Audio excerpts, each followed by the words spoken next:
We'll also keep you guys updated on when the pool needs to gather as well, as we see if we're on time or not. So good afternoon. As you all know, later today, the President will be delivering remarks on how his Build Back Better Act will lower prescription drug prices for millions of Americans. Ahead of these remarks, the President is currently meeting with some of the 1 in 4 Americans who take prescription drugs and struggle to afford them, and he'll talk about that in his remarks today. He will discuss their conversation and the plights of the people he's meeting with. The 3 people he's meeting with struggle to pay for insulin, even rationing doses. These stories are all too common. Nearly 30% of Americans who take prescription drugs have skipped a dose. The President's Build Back Better Act will provide relief to Americans struggling to pay for their prescription drugs, and for good reason. Americans pay the highest prices in the world for prescription drugs, often 2 to 3 times as much as citizens from other developed countries. That includes many medicines that were invented long ago and cost very little to make, such as insulin, which was invented a century ago and costs only a few dollars to make, but whose cost has skyrocketed in recent years, often to over $1,000.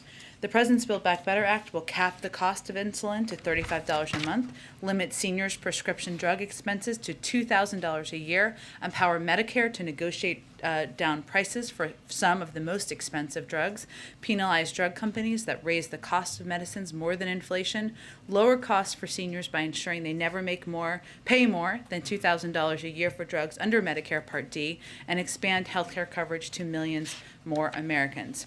He also isn't waiting to take action. He's already acted to bring down the cost of prescription drugs with an executive order that increases competition, which will lower prescription drug costs, directed the FDA to get less expensive generic drugs to consumers faster, and ordered the FDA to work with states and tribes to import drugs safely from Canada. This is expected to save Coloradans, for example, 60% of their drug expenses. So you hear the President talk more about that later this afternoon. Also, just wanted to provide a quick update on our booster program. To date, the United States has administered more than 47 million boosters. Just in the last week, we've seen strong demand for boosters, with close to 7 million Americans getting their booster in the past week. This is critical to ensuring Americans have the best protection against COVID-19 as we head into the winter. And as part of our comprehensive push on boosters, this week CMS will issue email booster reminders to the more than 14 million people that receive Medicare emails. It will also launch booster reminders at the beginning of calls to its 1-800 line, which receives more than 2 million calls per month. Amr, why don't you kick us off? Thank you. First, just on the Olympics and the diplomatic boycott. Several reports the President has decided to move forward with the move. Is that correct, that he's come to his decision? The Biden administration will not send any diplomatic or official representation to the Beijing 2022 Winter Olympics and Paralympic Games, given the PRC's ongoing genocide and crimes against humanity in Xinjiang and other human rights abuses. The athletes on Team USA have our full support. We will be behind them 100% as we cheer them on from home, but we will not be contributing to the fanfare of the Games. U.S. diplomatic or official representation would treat these games as business as usual in the face of the PRC's egregious human rights abuses and atrocities in Xinjiang, and we simply can't do that. As the President has told President Xi, standing up for human rights is in the DNA of Americans. We have a fundamental commitment to promoting human rights, and we feel strongly in our position, and we will continue to take actions to advance human rights in China and beyond. The Chinese Foreign Ministry has already suggested that there'll be countermeasures, firm countermeasures, I believe the term that they've used. Have they indicated to the administration yet what sort of action that they might take for this move? Well, I don't have anything to read out in terms of their intentions or what they would convey from officials from the PRC. But our view is that's not the right way to view or frame our relationship. Our view is that cooperation on transnational issues is not a favor to us.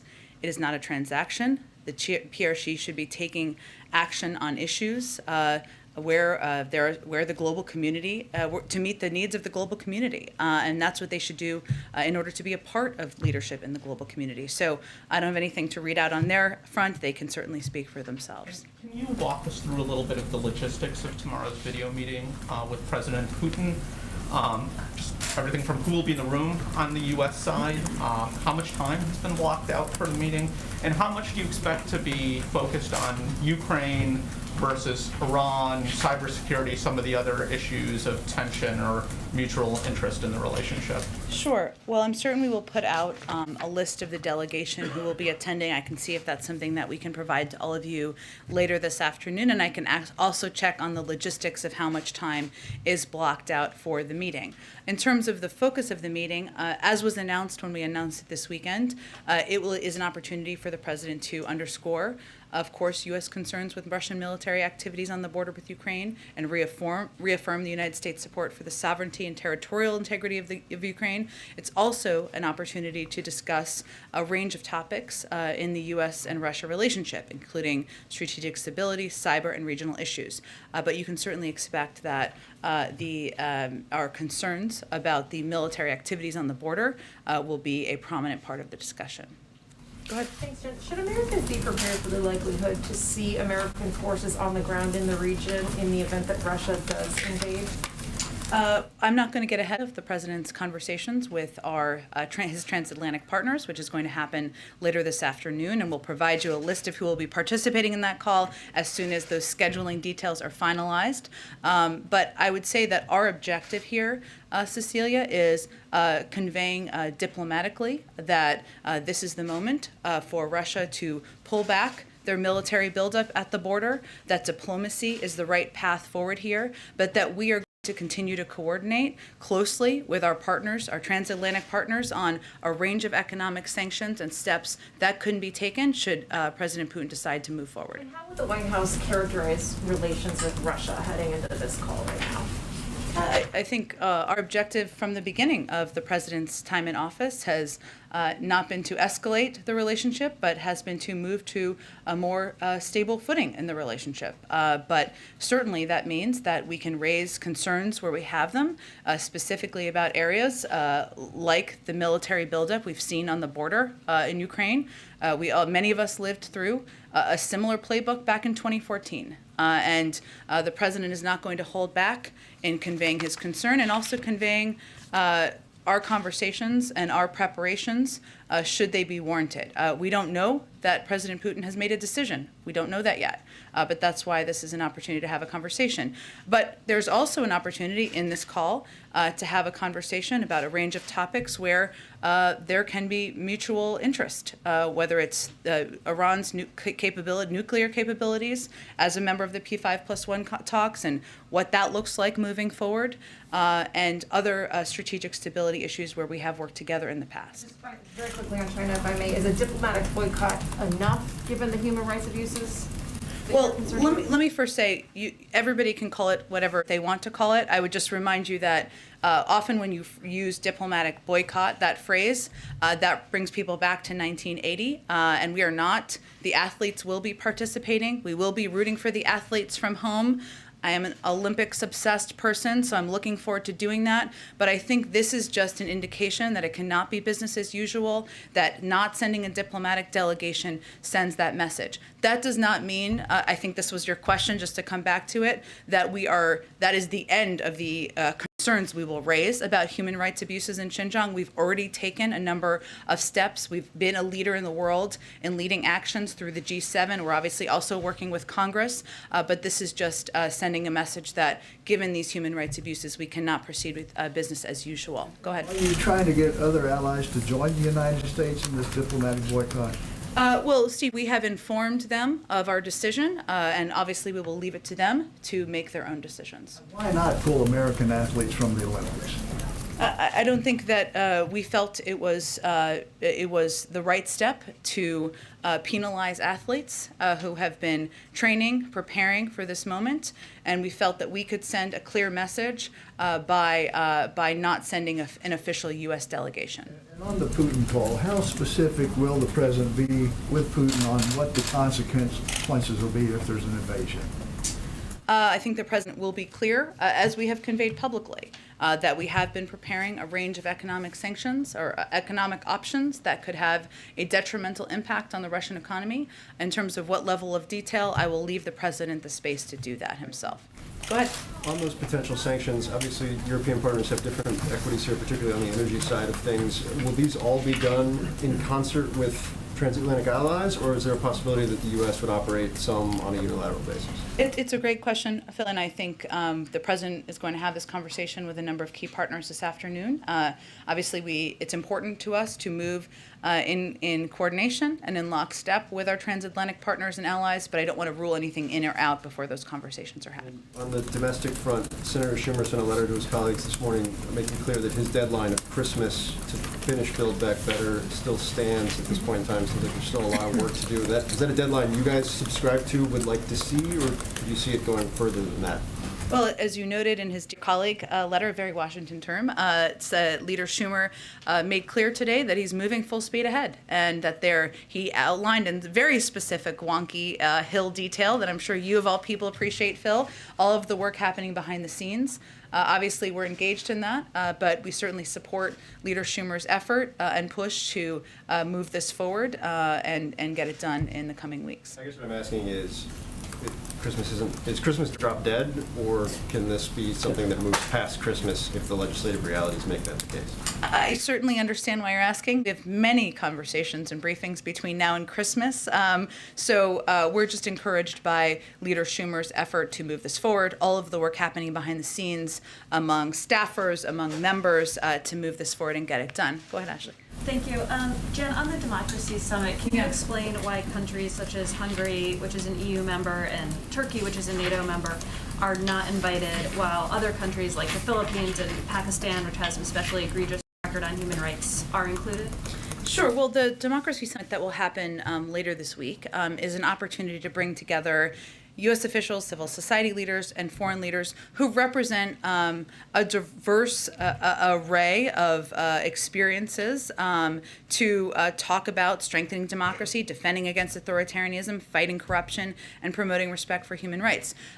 Inclusion or an invitation is not a stamp of approval on their approach to democracy, nor is exclusion a stamp of the opposite of that, of disapproval. So it's just meant to have a broad scope of leaders, a broad scope of private sector and civil society officials represented. To follow up on that briefly, there's sort of the roughly 110 countries you've invited, there's a group of about a dozen or so that are a little, to use a non-wonky term, cuspy, right? That feel like they could kind of go either way. Can you just give a little thinking on how those decisions were made when there was a debate over a country? Sure. I mean, I would say, broadly speaking, that this is an opportunity, again, not to celebrate everything we've done on democracy, either for the United States or all of these countries, and call it a day. It's an opportunity to continue to strive to do better. The president feels that, democracy is always a work in progress. You're always trying to make yourself better, to lead better, to push other countries to be better, and this is an opportunity to do exactly that. So understand, of course, the interest in the invite list, but it's not meant to be, again, a stamp of approval or disapproval, just meant to have a diverse range of voices and faces and representatives at the discussion. Go ahead. Thank you, Jen. You mentioned that Biden was obviously deeply involved with the Ukraine in 2014, and I'm wondering if you could talk about what his takeaways are from that experience, because a lot of the things that he's saying this time, supporting NATO allies on the eastern flank, sanctions, those sound like the same things that you guys tried to do in 2014, and it didn't stop Russia from taking Crimea. So why does he think this will be different? Well, I think first, our objective at this point, Mara, is, of course, to prevent them from moving forward and to convey on the front end that we have been working in lockstep and in coordination with Congress, with countries, our NATO partners, with transatlantic partners, to prepare a range of steps that could be detrimental to their economy. I would say that there are some certainly lessons learned or things that we've watched and seen that we certainly saw back in 2014, a massive spike more than tenfold in social media activity pushing anti-Ukrainian propaganda, approaching levels last seen in the lead up to Russia's invasion of Ukraine in 2014. That was something that didn't have a lot of past precedent at the time, but to us, we see that as an indication of efforts to influence inside and outside, of course, as well. We've also seen evidence, as we've noted here, of Russia making plans for significant aggressive moves against Ukraine. So I would say our objective, or the president's objective, is to, on the front end, always lead with diplomacy, have those conversations. We're having them directly with Russian leaders. The Secretary of State obviously met with his counterpart last week, and we're having those at a range of levels. The president speaking with President Putin tomorrow. But in the meantime, to prepare a range of options should they decide to move forward. Why will your efforts this time be more successful than last time? Why do you think they will be?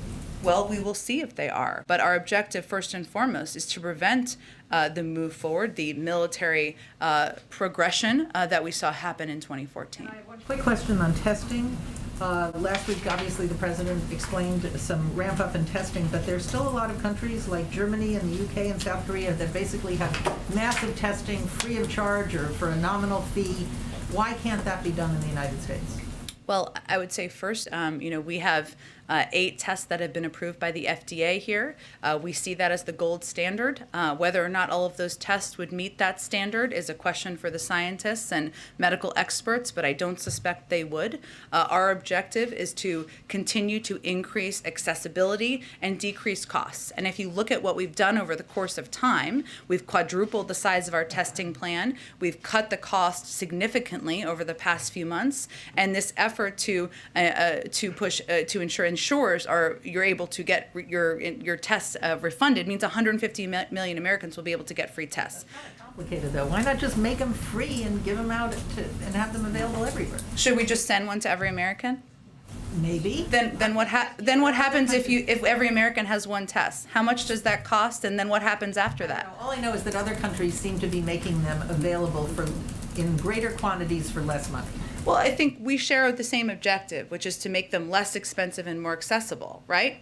Every country is going to do that differently. And I was just noting that, again, our tests go through the FDA approval process. That's not the same process that it doesn't work that way in every single country. But what we're working to do here is build on what we've done to date and continue to build out our testing capacity because, Mara, we absolutely recognize that this is a key component of fighting the virus. Go ahead.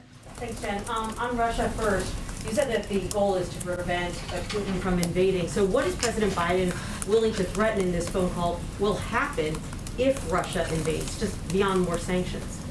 Well, again, I think that it's not about threats. It's about conveying that the right path forward here is through diplomacy. In the meantime, on financial sanctions, we've consulted significantly with our allies and believe we have a path forward that would impose significant and severe harm on the Russian economy. You can call that a threat, you can call that a fact, you can call that preparation, whatever you want to call it. But that is something we've talked about publicly, and certainly the president would convey that as well. Is President Biden prepared to warn that there's the possibility of U.S. military involvement if Russia invades Ukraine? Again, I'm not going to get ahead of the president's conversation, but that is not our first objective. I would note that in the past, if you look back at 2014, that one of the outcomes here, if they were to decide to move forward, is that the other countries in the eastern flank, in many of them NATO partners, will be looking for reassurance from the United States. That's something that was a follow-up to 2014. I'm not sure that is what Russia wants to see, but that would be a natural consequence if they were to move forward as well. And then on China, did the White House consider going a step further and barring U.S. athletes from participating in the games? I'm not going to get into additional considerations. All I can convey to you is where we landed and the decision that was made and why. And why did you make that particular decision? Why not bar U.S. Why not go further and bar U.S. athletes from the games? Because not sending a U.S. delegation sends a clear message that we cannot conduct ourselves with business as usual, that we are not in a state where business as usual is appropriate at a time where there are human rights abuses that we have been outspoken about, that we have taken actions on, and we feel this sends a clear message. At the same time, we believe U.S. athletes, people who have been training, giving up a lot of blood, sweat, and tears, preparing for these Olympics, should be able to go and compete, and we look forward to cheering for them from home. Go ahead. Go ahead. Thank you, Jen. On the violent crime spike that we've been seeing, there have been smash and grab robberies. There was the pretty alarming murder in the wealthy Hollywood neighborhood last week. and then an attack, a violent robbery in Pacific Palisades on Friday. This is sort of similar to the crime spike that we saw over the summer, and one of the president's biggest pushes to address that was the DOJ strike teams that were sent out to those 5 cities. It was DC, New York, Chicago, LA, and San Francisco. Since those strike forces were assembled in July, have they accomplished anything? Look, I think we sent those strike forces in part because of the spike in gun violence, something that continues to be a concern. And we sent them, the Department of Justice, I should say, sent them in order to work in partnership and in lockstep with law enforcement on the ground. We've also recently taken steps. The Justice Department, the FBI, and federal law enforcement have been working with local jurisdictions, especially areas like Los Angeles, San Francisco, and others where we've seen a rash of break-ins, to offer their assistance and provide assistance through multi-jurisdictional task forces. We know that we've seen over the course of time, while we'll let other people determine what the cause and effect is, we know we've seen an increase in crime over the course of the pandemic. We've seen that timeline. What the president's been focused on doing is working to ensure there's funding to support local cops, to support local jurisdictions, to ensure that a law enforcement at a federal level is a partner, both in the short and long term, to address either these spikes in crimes or gun violence, which is an ongoing concern, and to ensure there's adequate funding in the budget. So that's what we are working to do. The Department of Justice, I'm sure, can provide you an update on the strike forces. Are you talking about the funding in the Build Back Better plan then? The funding in the president's proposed budget, which is an increase significantly over what former President Trump proposed. So are you saying that passing the spending plan would address crime then, in that way? Well, I'm saying that it passing the president's budget, which is something obviously we want to get to next year, since we could only get to a short-term CR, has significant increase in funding to support police departments, support the fighting of crime, and a significant increase from former President Trump, and something President supports. And then is there any concern that not having an ATF nominee while all this is going on is somehow leaving vulnerability or a gap in leadership? Well, I think our collective view here is that the blocking of a fully qualified, experienced former ATF agent from serving in that role certainly is something Republicans didn't have to take the step to do, but here we are. So we have to nominate a new person, and when the president finds the right person, I'm sure he'll be prepared to do that. But again, we could have had a nominee, somebody who was qualified, ready and prepared to serve in that role, confirmed and working. And real quick, I just want to ask about the Washington Post article. There's another article that's come out after a string of articles detailing dysfunction in the vice president's office. And then the director of operations put out a tweet today talking about how much he loved his job. There was a similar sort of social media push this summer following some negative headlines about ongoings in the vice president's office. Did anybody ask the deputy director to put out a positive tweet today, or was that all him? I'm not aware of any asks for a positive tweet or a specific tweet. I would point you to the vice president's office, but I work with a number of people in the vice president's office who certainly are looking forward to continuing their jobs. Go ahead. Jen, did President Biden give President Xi any kind of a heads up about his intention and decision-making with this diplomatic boycott? When they spoke a few weeks ago? Yes. It Or was before the your Olympics. announcement today? The Olympics were not a topic of discussion during that call. Will he? Will there be any conversations between the two governments explaining the decision-making? Certainly lower level than President Biden. They were made aware of the decision. And on the call tomorrow with President Putin, the president says he expects it will be a long one. Of course, tensions with Ukraine will be a major topic of discussion, but not the only one. How much time do you anticipate will be devoted to that versus the follow-ups from the Geneva summit on strategic stability and cybersecurity? Well, we certainly expect Ukraine to be a major topic of discussion during the conversation, but there are other topics that we also expect to receive some attention. So, and I understand the desire for an understanding of the breakdown. I expect we'll have a better breakdown once the call actually happens that we can provide to all of you tomorrow.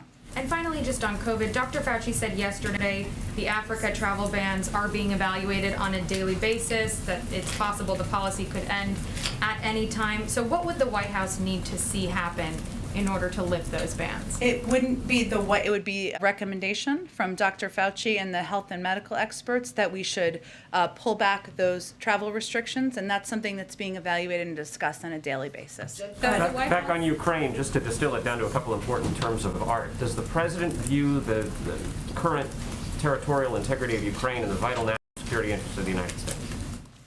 I would say, of course, we view the territorial integrity of Ukraine as a vital interest, global interest for the global community. And it is of our interest to ensure there's stability across Europe. But I'm not going to give further definition to it. So, but if the answer is yes, it means one thing. If the answer is no, it means... Well, I think you're asking this and sort of you want a yes or no answer, and I would say foreign policy is a little more nuanced than that. So keep going. What's your next question? Next question has to do with the return of the Migrant Protection Protocol, Yep. the Maine and Mexico program. Immigrant rights advocates say that the idea that the United States government is going to be able to facilitate lawyers for migrants who want them is an empty promise. What can you say to assure those people that, in fact, you'll live by that commitment? Well, I would say first to all of these people that it is not our preference to be re-implementing and reinstituting the Migrant Protection Program protocol. We are doing that because of court order and legal requirement to do so, and that we have put in place a number of changes to make from the Department of Homeland Security to improve some humanitarian components. But we still feel that the program is inefficient, inhumane, and we are not. Did not eagerly re-implement it, I should say. But in terms of people who are skeptics, we are absolutely committed to doing everything we can, as we are required by court order to implement this, to take steps to ensure that there are that we are injecting additional humanitarian considerations and providing the assistance that we have promised to people who are participating in the program. Go ahead. David Barney, the chief of Mossad, is in town. He met with the CIA director a few minutes ago. So he's trying to push as a military option against the nuclear plants in Iran as a last resort. Would President Biden support this option in case that negotiation does not make any progress? Well, every president has a range of options. I'm not going to outline those from here. Our approach, our desire continues to be a diplomatic path forward. The last round of meetings were disappointing, and Iran did not come to the table prepared to make progress. On the sixth round of negotiations, all of the negotiators are back at home having consultations. I'll let them do that and give them the space to do that. Go ahead. I have a couple questions. Sure. First, just to go back to Build Back Better, obviously we know that the president is talking about drug pricing in that bill in a few minutes, but I think the big question is still just where Senators Sinema and Manchin are on this. It has been for months at this point.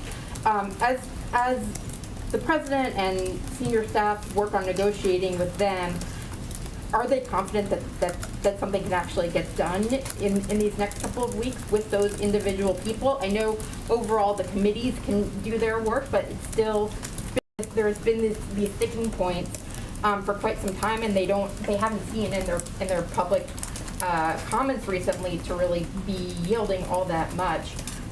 So how do you handle that from here? And is the president planning on speaking or having either of those senators over in the next couple of days? We have been in close touch with a range of senators, including the ones you mentioned, at a senior staff level, and I expect that will continue. And of course, Leader Schumer certainly understands and knows that you need the majority, every single Democrat, in order to successfully move forward with a vote. But in the meantime, he is leading the effort to do important preparations to get to that point. And obviously, the president is highlighting the components of the package on prescription drugs that lower the cost, that ensure that people who are the millions of Americans who are dealing with covering the cost of insulin don't have to choose between that and food or share insulin with other people, as some of the stories he'll outline today will tell you. But in terms of what individual senators will do or where they are, they have to speak for themselves. The Presidential Commission on the Supreme Court is holding its final public meeting tomorrow to vote on their report that will go to the president.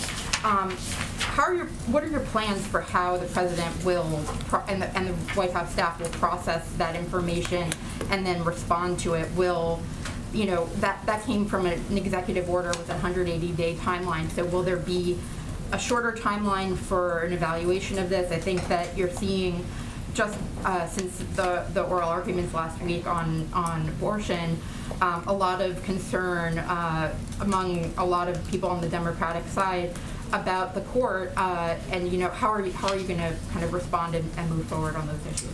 Well, so as you noted, later this afternoon, it will be posted, and then there'll be a meeting, and they will, tomorrow, I believe, and that will be the next step in the process. The president will then get the report, and will have time to review the report, but I don't have a timeline for how long it will take him to review the report. I would remind you all, it's not a recommendations that he either accepts or denies. He asked this diverse group of experts from a range, from across the political spectrum, from across the viewpoint spectrum, to look at and assess a range of issues that have long been discussed and debated by court experts, whether it is how cases are taken up, or the length of individual justices serving, or court expansion, and to assess and provide a review of that, not to make, again, here are the 5 recommendations, accept them or deny them. So that's the next step. It will be posted. You all will see it. And then in terms of when, how, and when the president will review it and what that means, I will give him the space to do that. Okay, but there's no kind of plan at this point of how you will respond to that. Well, he'll have to review it first, and I don't think we're going to set a timeline for what that looks like and what it will mean after that. Go ahead. Thanks, Jen. The Biden administration today put out a big report about addressing corruption. I want to ask you 2 quick and hopefully pretty easy questions about that. Shortly after President Biden's virtual meeting with the Chinese president, the first son's attorney said that he has finally divested from a Chinese investment fund controlled by state-owned entities. I was hoping you could commit to basic transparency about that transaction, including the name of the buyer, the dollar amount, and the timing. And the second question is, my colleague Miranda Devine has a new book out called The Laptop from Hell, and I was hoping that you could confirm that the laptop is indeed authentic and not Russian disinformation, as you seemed to suggest on Twitter last year. Well, on the first, the president's son is not an employee of the federal government, so I'd point you to his representatives. And as it relates to the book, I have neither had the time nor interest in exploring or reading the book. Go ahead, Tina. The first son's attorney Go ahead, didn't Tina. give any I think I answered your question. transaction. Go ahead. You can go to the representative of the person who's not an employee of the federal government. Go ahead, Tina. I think we have to move on. Go Is ahead. there anything the White House is doing to help parts of the U.S. where we're seeing hospitals that are overwhelmed again with the Delta variant, like parts of Massachusetts and New York? Is there any help that can be sent out to help them? Let me check on it specifically. What we have done over the past, and I suspect we're doing now, but I just don't have the information in front of me, is working with state public health officials to ensure we are sending surge resources to them, because as we've talked about a fair amount in here, it's not just the vaccines, to your point, it's ensuring that there are health and medical experts as needed, additional resources, sometimes it's medical needs or medical equipment needs, and we've been really surging those on an as needed basis. So I will check and see on Massachusetts if there's anything in addition. If I can just ask about, if the White House is concerned about the child tax credit expiring on December 15th, is that something that's being discussed with Senate Democrats in negotiations with them? Absolutely, we're concerned, as should millions of Americans be. And that is an area that is a part of the president's Build Back Better agenda, and why he and we are so eager to get it done. Go ahead.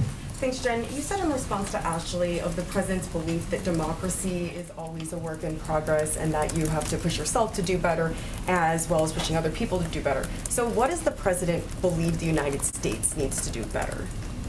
Well, I think first, when the president took office, one of his key objectives is restoring trust and faith in not just government, but in institutions, and doing that in a range of ways. That means not only respecting and valuing the freedom of press and media here and around the world, it also means ensuring we are speaking out against human rights and ensuring we are taking steps to address corruption around the world. We just put out a major report on corruption today, too, in advance of the Democracy Summit. So what I was getting at, I think, is, and I think why you were asking, is that it is not, we are continuing to work hard do better, ensure we are protecting our own democracy here at home. And I think it is unquestionable that as people around the world, countries around the world, looked at the events of January 6th, looked at what happened here in the United States, it was clear that when the president came into office, this was going to be front and center on his agenda, and it has been.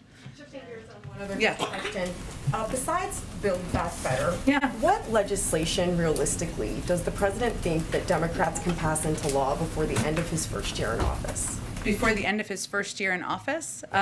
So let's see, next January. Look, there's a lot of steps. It is 6 weeks away. Look, I'm not going to get into the legislative calendar. I'll leave that to Leader Schumer to take steps on. And I'm not going to give a timeline on it, but the president obviously wants to get his Build Back Better agenda done as soon as possible. He wants to make voting rights a reality. He wants to get police reform done. He wants to ensure that the CHIPS Act passes through and we can ensure that we are taking additional steps in a bipartisan manner to address the supply chain crisis. He wants to get his nominees through. So there's a lot that he would like to see happen in short order, and we're going to continue to work with leaders to do that. Go ahead. Are you going to do a readout later of these leader calls? Oh, after the call this afternoon, yes, I expect we will. And then lastly, did you have a reaction to the court in Burma finding Aung San Suu Kyi guilty of charges of incitement? Yes, I believe that we put out a statement or the State Department put out a statement, but let me reiterate some of these key points, Steve. The Burmese military regime's unjust conviction of Aung San Suu Kyi and the repression of other democratically elected officials are yet further affronts to democracy and justice in Burma. The regime's continued disregard for the rule of law and its widespread use of violence against the Burmese people underscore the urgency of restoring Burma's path to democracy. We urge the regime to release Aung San Suu Kyi and all those unjustly detained, including other democratically elected officials. Go ahead, Karen. Jen, is the president going to attend Bob Dole's funeral this week? And if he does, will he be giving a eulogy for his friend? Sure, I certainly understand the question. I'm just going to leave it to them to finalize and announce any details of the funeral for former Senator Dole. As you saw in the president's comments yesterday, obviously he's somebody he considered a friend, somebody he respected, somebody even when he disagreed, he felt was a lion of a leader in his time in public office. And on Russia, one quick one. Yeah. The Russians are urging people to not have high expectations going into this call tomorrow between the presidents. Is that the White House message too? I think it is. I mean, our objective here is that this is an opportunity. We had been talking about having a conversation about a range of issues. The president believes in leader-to-leader diplomacy, and this is an opportunity to convey very clearly and directly where we have serious concerns, including as it relates to Russia's military activity on the border with Ukraine, and to reaffirm our own support for the sovereignty and territorial integrity of Ukraine. It is certainly up to President Putin to make the decisions about what steps he is or is not going to take. April, why don't we do you as the last one? Thank you. Back on MPP really fast. Sure. Haiti is included in that. What is the update on the investigation that Mayorkas was having on that? Sure. I know that the Department of Homeland Security has put out comments on that. I don't have anything new to update you on in terms of the status. And when it comes to COVID, advocacy groups are very upset that many of those who are coming into this nation are not being vaccinated. They say it's a ripple effect. As you talk about getting vaccinated and boosters, what do you say to that? I would say first that for MPP, for individuals who are in Mexico and are coming in for court hearings, they would be offered a vaccine. And also, we are still implementing Title 42 because we are still in the middle of a global pandemic, which means that for people who are trying to irregularly enter the country, that would still be applicable. Thank you, everyone. We'll do it again tomorrow, everyone. We got to wrap it up. Thanks, everyone. Democrats